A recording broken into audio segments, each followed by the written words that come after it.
Hello. I recently had a problem with one of my American Flyer S-gauge switches. In fact, as you can see, it's labeled switch 13.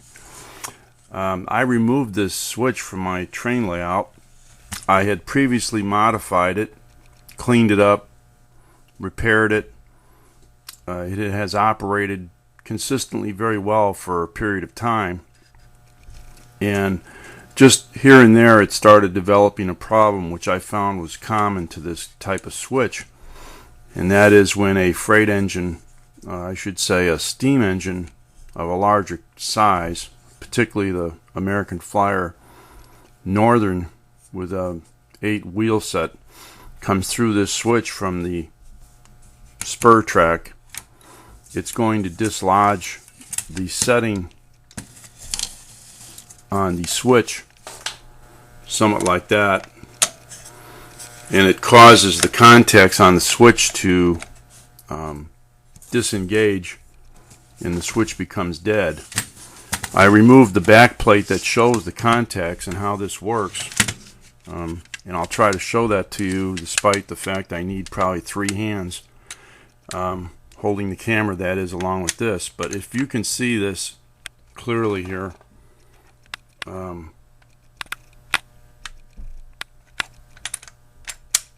you can see how the switch works when it's thrown, and the contacts are in the upper right there. This is all done by a coil that is underneath that plate on the left. It's actually mounted to that plate. Pretty simple operation, but this has been something that's been extremely reliable from a manufacturing standpoint, and the switch continues to be reliable if it receives some care. Part of it would be keeping those contacts clean there. You can buff those with very, very light sandpaper, and I'm talking 400 or higher, probably even 600 or even higher than that might even do the trick without damaging the surface of the metal. I didn't get into this video to show that. Actually, there was an article written on these switches in Classic Toy Trains magazine some time ago, and I can show that page to you here in a second, that alludes to some of the problems you run into on these switches. At times I've had a number of switches that seem to have these points being loose in mounting, and there's not a lot you can do with that because it's a pressed fitting. But for the most part, that's very minor.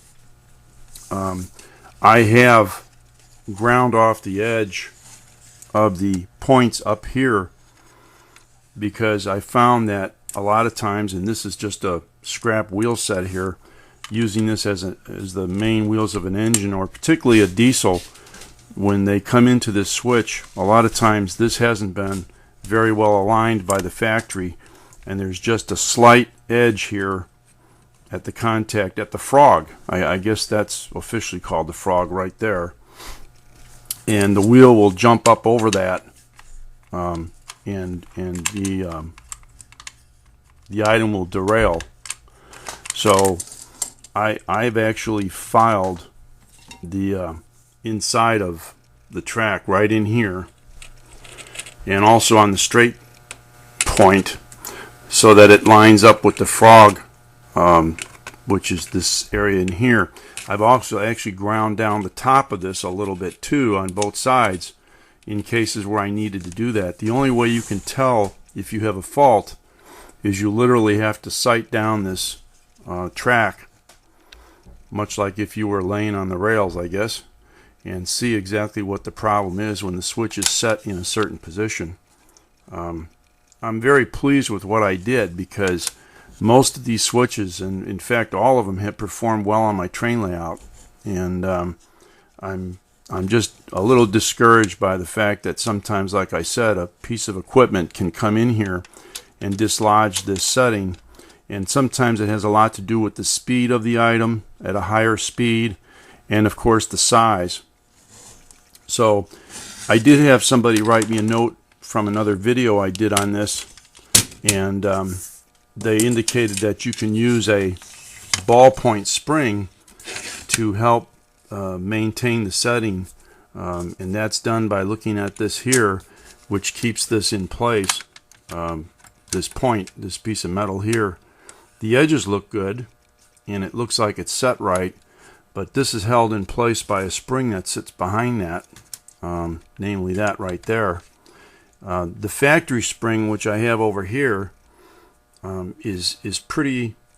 It doesn't have a lot of tension to it, and when you play with this and you use a ballpoint spring, which you can take out of a ballpoint pen, the spring has a smaller diameter, but you're going to have to play with it considerably to get it to work properly, because it'll probably be you have to cut it, and then you need to adjust the tension by cutting it again so that it doesn't lock this switch up. That's what I had a problem with when I was fixing this.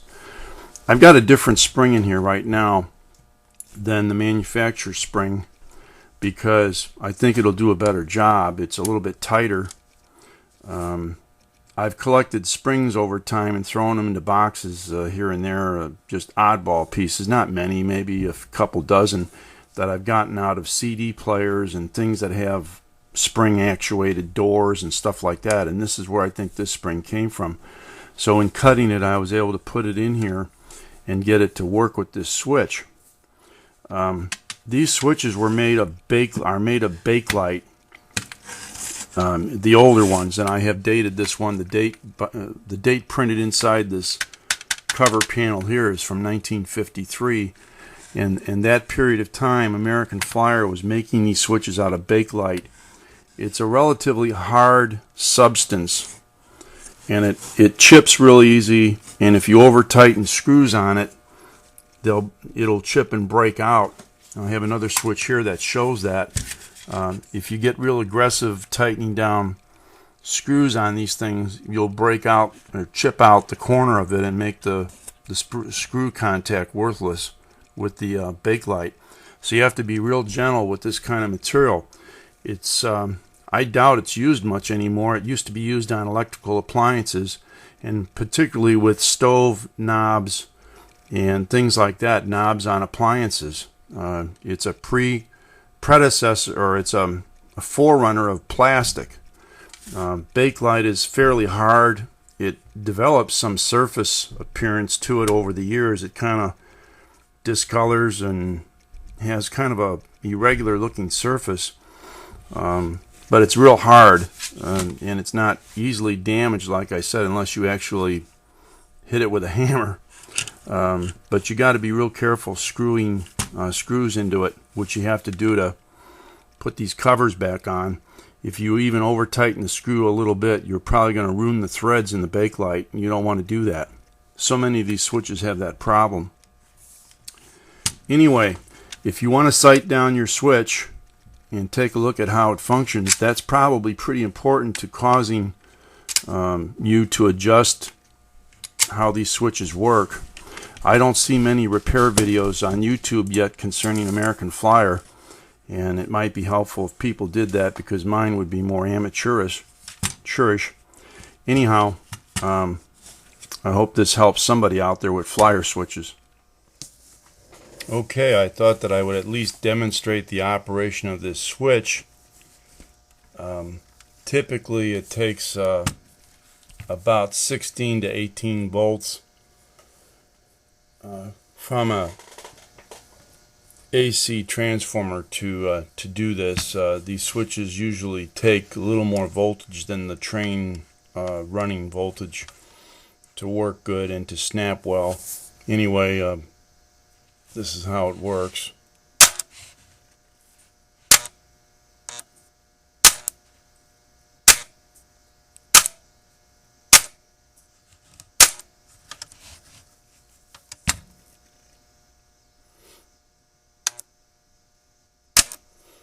You get a better view of the turnout here by my showing you this and how this has been fine-tuned for application purposes.